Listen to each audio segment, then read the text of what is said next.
Coach. Aujourd'hui, on met plutôt l'accent sur le chou et ses légumes, donc au programme le chou farci accompagné donc de ces petits légumes. Je vous laisse visionner donc le tuto vidéo et puis on se retrouve après pour discuter donc de l'intérêt diététique et vous présenter donc la place de ce plat dans votre plan alimentaire. À tout de suite.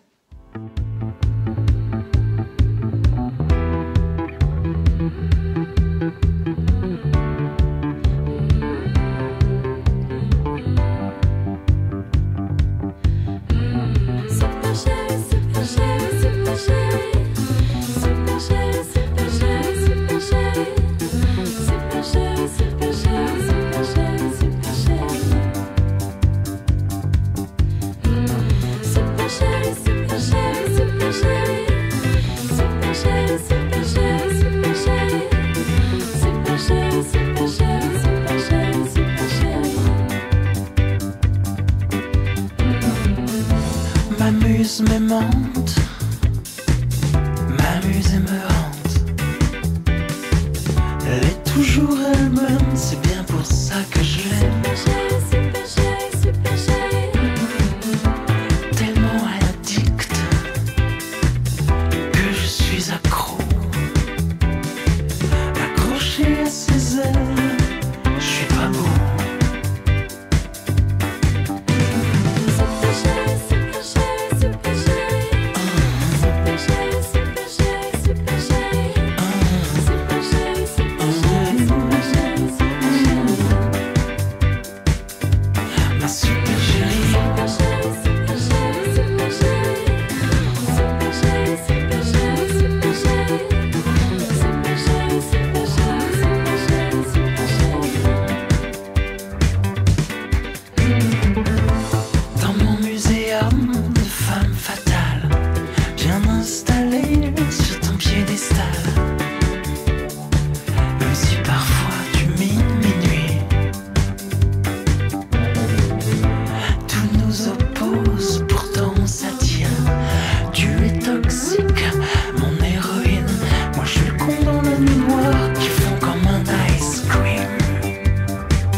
Alors oui, bien évidemment, cette recette représente plusieurs intérêts diététiques.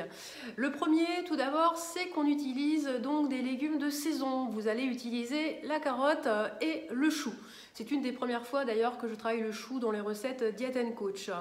Le chou, il fait partie de la famille des crucifères, riche en vitamine K, en vitamine C, riche en antioxydants et surtout riche en fibres. Nous permettra donc de lutter contre un transit un peu lent et donc de lutter contre la constipation. Ensuite, l'autre intérêt diététique donc, de cette recette, c'est qu'on va utiliser des viandes qui sont contrôlées en termes de lipides, donc en matière grasse.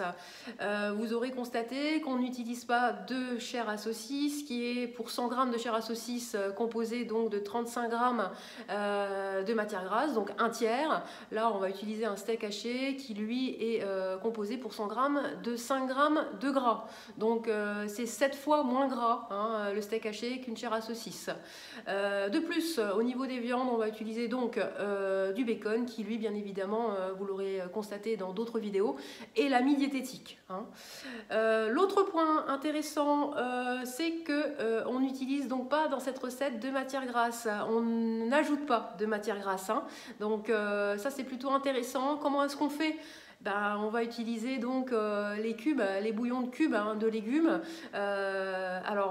Après, on aime ou on n'aime pas. Ça, c'est une autre une autre discussion.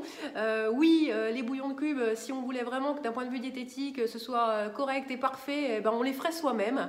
Après, il y a la théorie et la pratique. Hein. Je pense qu'il arrive un moment en fin de journée, on n'a pas forcément le temps aussi d'aller faire ces bouillons de cubes. Donc on va aller dans le moins pire des pires, si on peut dire ça comme ça. Hein. Tous les bouillons de cubes, ou quasiment tous, sont composés de sel, de sucre, de graisse et d'additifs et un tout petit chouïa de légumes. Donc allez plutôt sur des bouillons de cubes qui vont être d'origine bio, des bouillons de cubes où on va avoir du sel en moins, moins d'additifs, moins de conservateurs, bien évidemment. Hein. Après, pour la quantité qu'on utilise, bon, il n'y a pas mort d'homme non plus. Hein. Concernant l'huile de palme qui peut être présente dans les bouillons de cubes, oui, bah, c'est gênant, on n'utilise pas les bouillons de cubes pour consommer de l'huile de palme, mais en même temps, ça sera bien moins que 3 à 4 cuillères de Nutella, hein, si on doit voir les choses comme ça. L'autre chose, c'est que concernant ces bouillons de cubes de légumes, c'est que l'utilisation est ponctuelle. Donc ça va être une fois dans le mois, une fois dans la semaine. Donc vraiment, il n'y a pas de problématique par rapport à ça.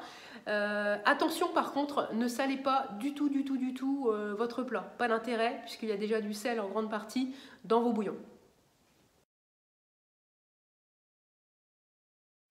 Alors quelle place donc pour ce plat dans votre plan alimentaire? J'ai presque envie de vous dire que ça pourrait être une bonne idée de plat du dimanche.